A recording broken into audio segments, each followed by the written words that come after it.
How much is human horn worth on the black market? We got housing and unemployment going on here. We can upgrade our research lab to a science complex, which we're going to do. It is going to cost us some exotic gas every month to maintain that, but I think that's going to be worth it. Hello, telephone. Housing's going to be a little tricky. Well, I guess what we're going to do is we're going to keep converting over some of these districts over into city districts to get more and more housing. And I think our capital is slowly going to become a fully urban capital.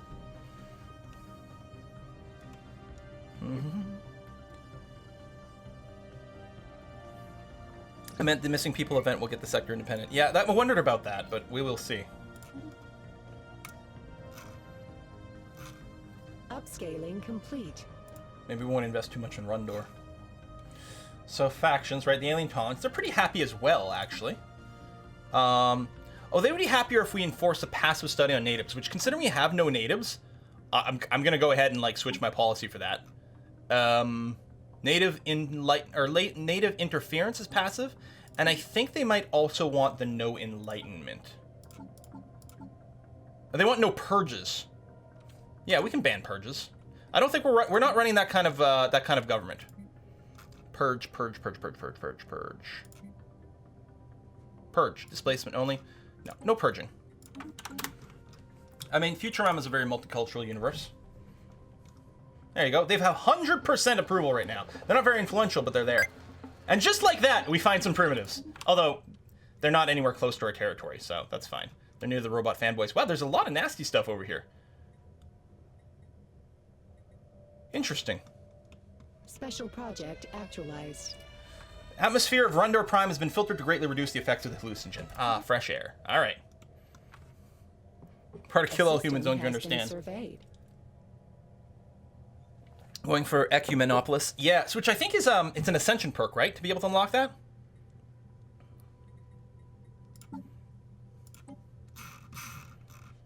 Arcology project, right? Yeah. This turns an entire planet into one giant city. Xenocompatibility is a lot of fun, too, because then you get to have your different aliens have sex with each other. Okay, as much as I want to continue this run right now, I do want to stop at 4, so in about 30 minutes. And I did promise people we'd take a look at the changes to the Hive stuff. Mostly it's got different planets and things, as well as the robot stuff. So I think what we're going to do is we're going to put a cut right here in the Mom's Robot Company. And we're just going to load up the Hives and the robots and take a look at them. Integrative engineering, I think, is a housing increase tech. Yeah, there's that, and for more housing, and as well as in our traditions, we are going to pick up here interstellar franchising. So our city districts provide one extra clerk job, and then here public works city districts produce one extra housing. So we can get our cities to be quite big, plus technology and all kinds of different things that we can do for that. Pop growth is good. Xeno outroach industry. Planet limit is 1. Oh, gives a bunch of immigration pool. At cost of crystals. That's interesting. If we had a lot of migration treaties and we were, like, we had a lot of planets, if we were playing a more conventional racial setup, this would be a really good thing to build. Commerce megaplexes. So this is the next upgrade of the commercial districts. Commercial districts, the base version gives 5 jobs. Which just produce trade values and amenities. This one produces 10 jobs, and both clerks and merchants, which appear to be the same. I don't know. I don't know what the difference between them is. We might just go pop growth speed. You know what? I'm just going to get rid of the energy siphons. Get it out of the list. Clear that out. Okay, well, we are going to go and put a save here. Branch building available? Thank you. This planet finally reached pop size 50. There it is, 50 pop, which means we can build another building. So we had a private research enterprise, which gave us some science, which was quite nice. This one does have a limit of 1, though. Some of them don't have a limit, and some of them do. So, private military industries would give us more alloys, which is nice. Public relations gives us unity. Virtual net entertainment would give us some more commercial goods, though, which would actually be kind of excellent. And actually, it's better ratio, because alloys have a base value of 4 energy credits, and trade goods have a base value of 2. So we actually get more bang from a buck from virtual entertainment studios than the alloy production building. So I think we might do this. Yeah, for consumer goods. And it provides 2 clerk jobs on the planet where we are. The other thing we could do is we could do things like commercial forums, which just increase the branch office value for just net money, or the amusement megaplex, which just gives us $10 straight up. But this is sort of worth $12, although it has an upkeep, but it's actually better because we're paying more than 2 per to buy this because of the overhead. We only have 10% overhead, but still. I think this is the way to go. We'll build the virtual entertainment studios, which sounds like fun. All right, and then what we're going to do, so Slurm Factory, yeah. We're going to put in a save. We're going to exit to main menu. And we're going to start just a little test game as one of the Hive minds and see what it looks like. So I have a Hive from way back when, the Zerg Swarm, which I don't think I ever played. I think I just, like, had them as something to add to the galaxy to be interesting. Here, we'll just reset to default and play like that. Just, again, we're not going to play. We're just going to look at some of the basic buildings. You're trading for a civilian factory, basically. Yeah, kind of, yes. And clerk jobs is good. Clerks make more trade value. Oh, that's a good point. If we provide that planet with clerk jobs, they'll make more trade value, and we get a slice of that.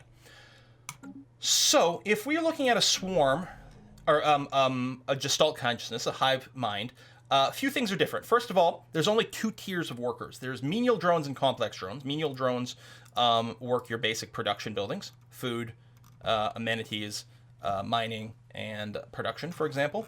And then the complex drones are the ones that do your manufacturing and your research and stuff like that. So that's it.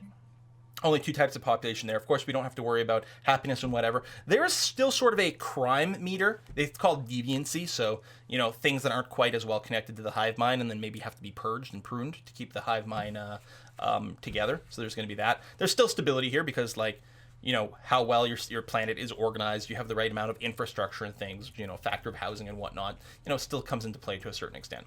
So a few things are different. Instead of city districts, we have hive districts. City districts start with 5 housing and 1 clerk job. This is just 6 housing, partially because clerks produce A, amenities, and B, trade value. Hives or Gestalt consciousness don't have any trade whatsoever. So you lose out on the cool new trade mechanics if you play a hive thing. I mean, there's all kinds of other fun things that are with a hive, different events and different ways of working, but you don't have trade. And amenities are still there, but they I think they get replaced with this sort of like these tool icons, right? Is that like a screwdriver and a wrench or a spanner or something? And instead of being produced by things like clerks and whatnot, they get produced by like maintenance depots. Yeah, right here, maintenance depots that produce amenities. And the amenities have the same sort of ultimate effect, but they're flavored different because it's not about being, you know, happy and satisfied and stuff. Other than that, these the other districts here are slightly different. Instead of being 2 housing and 2 jobs, they're 2 housing and 3 jobs. So you get 3 farmers, you get 3 miners, you get 3 technicians, although they're called, you know, tech drones and etc. So slight difference in here. And some of the other buildings, I mean, they may also get like relabeled, but they're mostly the same. These, I believe, are our cops over here. Yeah, so instead of police precincts, they're called sentinel posts. Instead of police people, you get hunter-seeker drones, and their job is to decrease deviancy. That's effectively the same sort of thing over here. So yeah, there's that. I don't know if there's anything else. I mean, I'm sure their policies are different, but many of the policies and edicts get unlocked through technologies and things like that. So there may not be as much to talk about or consider at this point. So that's their building difference. Yuma, hey, thank you very much. Really excited for this expansion. Quick question. Are you ever going to play Total War Warhammer 2 again? Oh, and thanks for all the entertainment over the years. I believe there will be more Total War coming to the channel at some point in the future because of some things I can't discuss right now, but there will probably be something. Ship 7, thank you as well. Just dropping by to spread some whiskey and chocolate maybe. Or some love or something. Thank you very much for the support to the channel, guys. I know I said it before, it really does make a huge difference to everything that goes on here and makes sure to keep things going and stable. And it's really, really, really appreciated.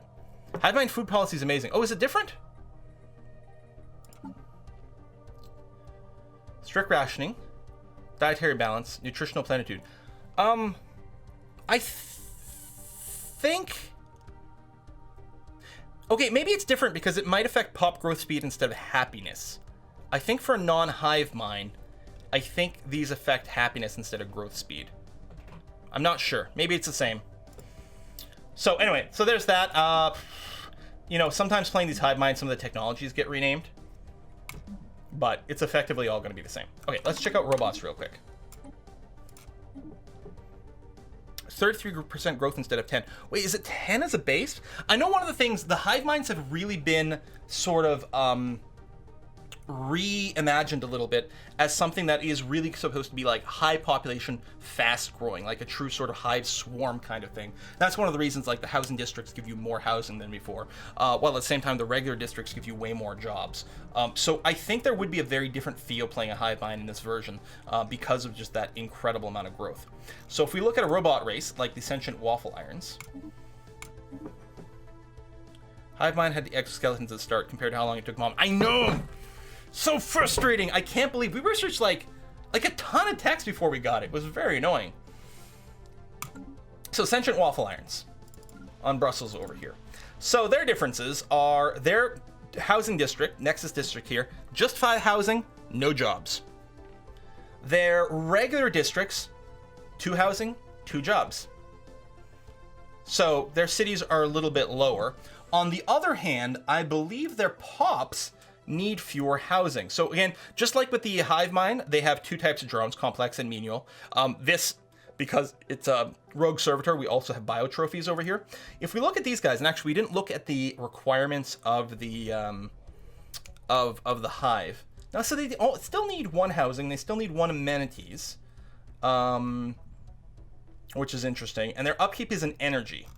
So there's like these inherent differences, and actually that's one of the things with the hive mind is they don't need consumer goods. In fact, I think the hive minds had like 0 consumer goods, 0 consumer good production, and they don't really get buildings to let you make consumer goods.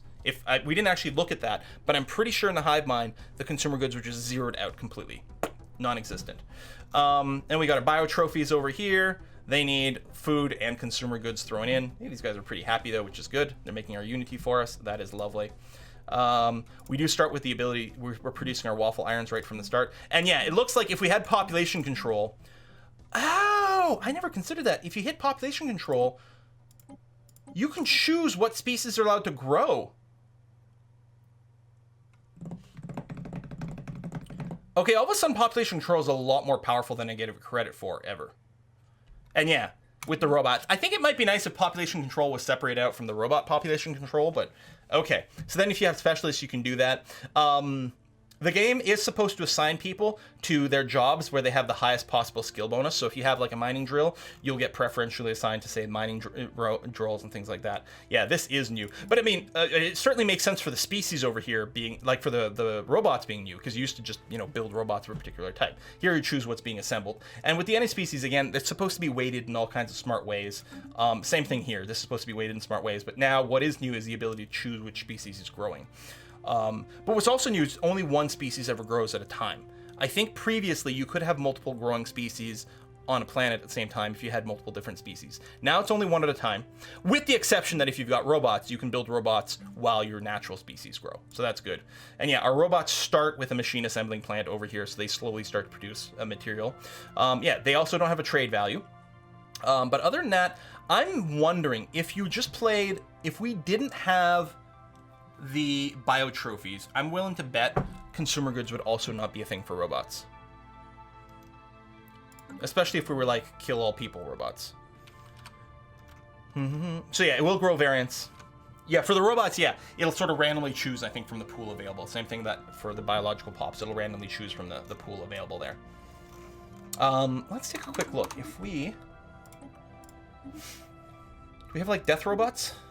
There might be other type of hive minds as well to consider. The tree hive is not a devouring swarm. It's just a regular, I think, gestalt consciousness. Okay, so yeah, they still don't have consumer goods. I think everything else is about the same. Yeah, so that's the same. Let's try a robot race, which I don't think I have one.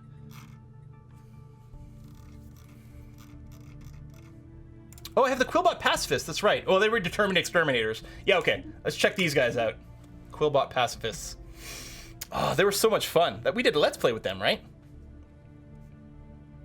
This is a reroll? No, it's not a reroll. We're just checking out excuse me, the other types of government to see what kind of radical changes are there. Yeah, see, these guys have no food production and no consumer goods by default. And it would not surprise me if we didn't have a single building that could produce consumer goods to start off with, and we don't. Alloy factories, like, that's it. We actually, these robots, since they don't have biotrophies, don't have the ability to produce consumer goods because they don't need them, which is kind of nifty. And of course, the only population they have is the one that's growing. They do start off set up to build 3 per month. 3 points per month. So they'll produce a robot every 33 months. So there'll be a new robot pop every less than 3 years.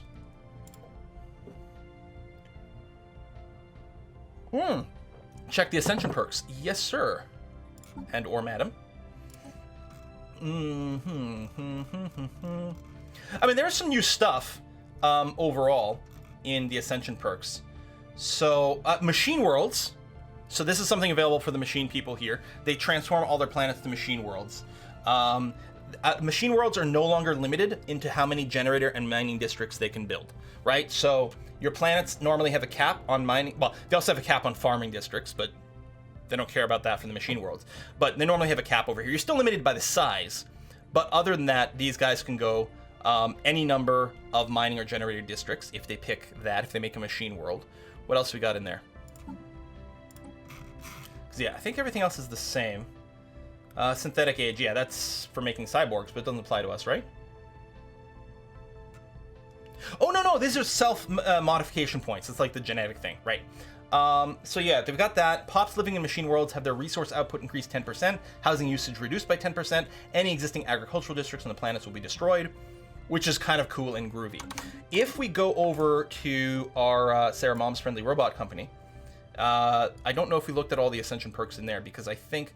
Oh, well, we did, because we looked at the city world. Right, so instead of machine worlds, what we do is we make the city world.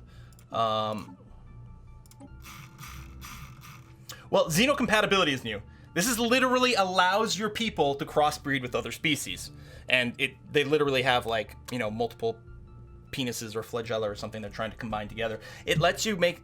Your species may crossbreed.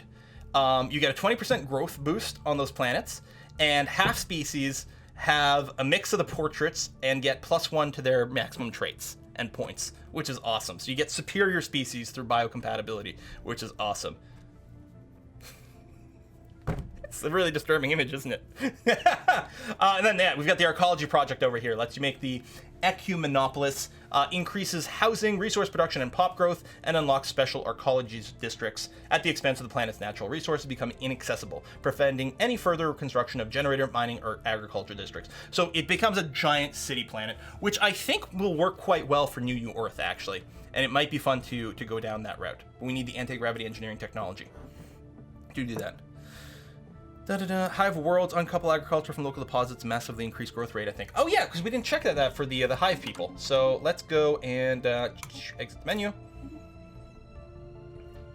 Not load game. New game. So if we grab the field of Brussels sprouts, the Hive mine.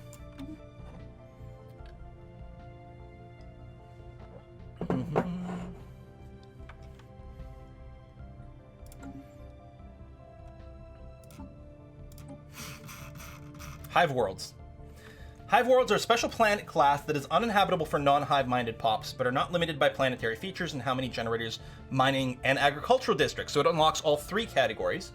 And pops living on hive worlds have their resource output increased 10%. So it's similar to the robot worlds, but it also allows agriculture, and some of the other numbers are changed up a little bit, but that's quite cool. I like that.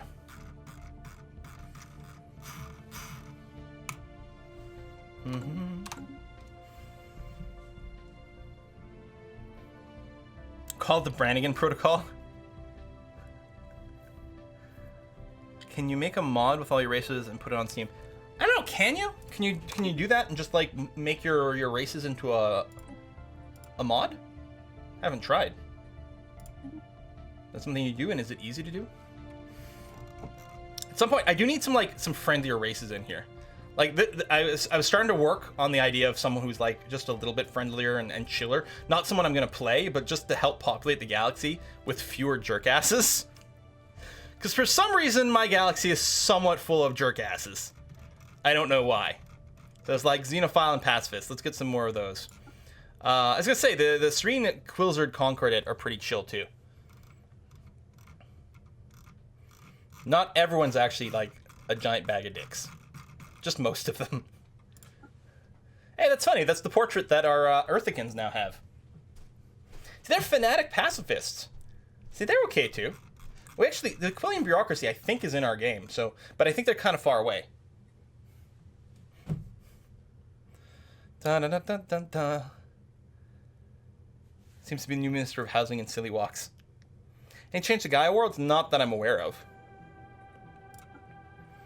And then, in terms of perks and things like that, and traits, I don't know if there's much that's new, other than Thrifty. Oops, I didn't actually want to click on it. Thrifty used to give you extra energy, now gives you more trade value, and instead there's Ingenious that gives you extra energy. I don't know why they why didn't they just leave Thrifty to make energy and made Ingenious give you trade value, which thematically would still fit in, so I don't know.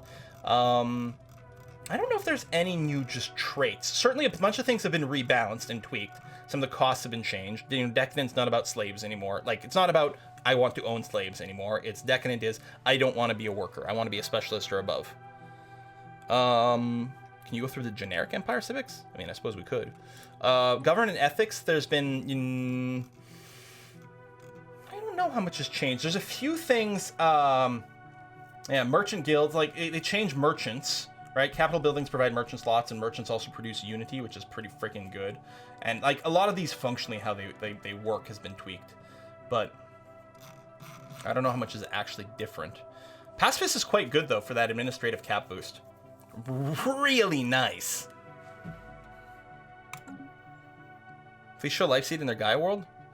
So again, I don't think that has truly changed, but if we were to go and load up a game as the Oneers,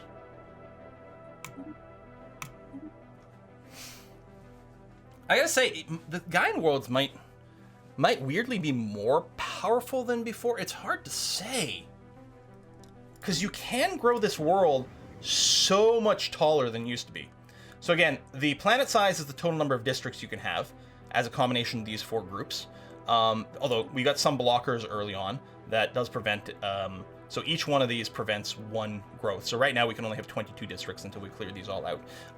But overall it's there. I don't know if that there's any other significant changes to the Gaian worlds. 3 rare deposits. I mean, that is pretty sexy. Oh, it's it's a bubbling swamp like before, so that lets you get the gas extraction wells. This one here is for moats, and this one here is for crystals. So they might start you off with a little bit more of this because it might be harder for you to get some more of the resources. That's not bad. It's not huge because the buildings just give you one job. I mean, maybe there's an upgrade for them, but so far the buildings just give you one job to give you a trickle of this. And long term, I'm not sure that's worth one of your building slots. I suspect that ultimately you'll replace them with something else. That worst case scenario, replace them with jobs that give you lots of money so you can just buy the resources instead or something like that. MegaCorp and Gaia possible? No, I don't think so. Because I think I checked this and I suspect it would be too powerful for the MegaCorps, but I'm pretty sure. So Life Seed is here. If you go MegaCorp, these options change, and Life Seed is no longer possible. It's not even in the list. It's not just grayed out. It's just gone completely. I do like this though. If you've got some amount of authoritarian, then you get your indentured assets. So enslaves pop ratio 40%, slave outputs boosted by 10%. Like, well, that's a theme right there. Makes your armies better. I don't think that's particularly important. Naval contractor's nice. 15% extra naval capacity, though. And then, yeah, Gospel of the Masses. I think there's definitely, and I did make a race for it. Which one was it? Oh, the Church of the One True Gilbert over here, which has the Gospel of Masses plus criminal heritage. So what we can do is we can force our buildings onto people and then try to convert them to spiritualists. I don't 100% know how the combo will work. Like, because with the criminal heritage, to keep your branches open on other people's planets, you really do have to push the crime quite high. Otherwise, they're going to be able to find your hidden branch and close it down. So you have to keep the crime up. So the question is, do the buildings that increase crime also make spiritualist pops? Because spiritualist pops give additional trade value on all planets and branch offices. So it's really good if you can convert people to be spiritualists in places where you have branch offices. It's amazing. I mean, I'd love to load up and check. The problem is that I'd have to wait until we met someone, is the issue. Because otherwise, we're not going to be able to actually test it. And I'm not sure it's worth opening a branch office until the planets get bigger, because it costs a lot to open one up. And it's not so bad if you can do it the friendly way. If you can just get a commercial treaty and then open a branch office, it's 1,000 credits and some amount of influence. But, you know, it's probably going to be there for a while, so you can afford to wait for a long time for it to pay your back. But a criminal enterprise, there's a chance that it'll get shut down on you. So you really want to make sure that it's quite a strong location before you open it. But on the other hand, you're flexible because you don't have to wait for a commercial treaty. The other thing is, if you wait until the population of the planet gets to 50 or above, you'll be able to build 2 buildings right away, and the criminal buildings all increase crime. So you're going to be able to stack. If you can stack 2 buildings on there, you can generate plus 100 crime, which is a massive amount and can be very, very challenging for the planet to start to counter. And then you're, going to make tons of money. So,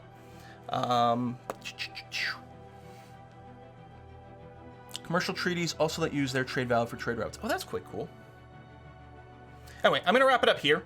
So sorry there was no Kerbal today, although this was very fun. In terms of other videos on YouTube, I mean, obviously I'll be getting all these Stellaris videos up online. I'm not recording anything else today. I did do the Rome stuff. If you haven't seen it earlier, the video on Imperator Rome. My voice is like, after all the travel and then streaming 3 days in a row, I ain't got no voice. I don't think I can record tomorrow, unfortunately. Although this is all worth it. So some of our series might continue to be a little bit delayed, but yeah. Otherwise, next planned stream is Wednesday for Age of Wonders 3. So I'll see you then. Thanks for coming out, and I'll see you guys next time. Bye-bye.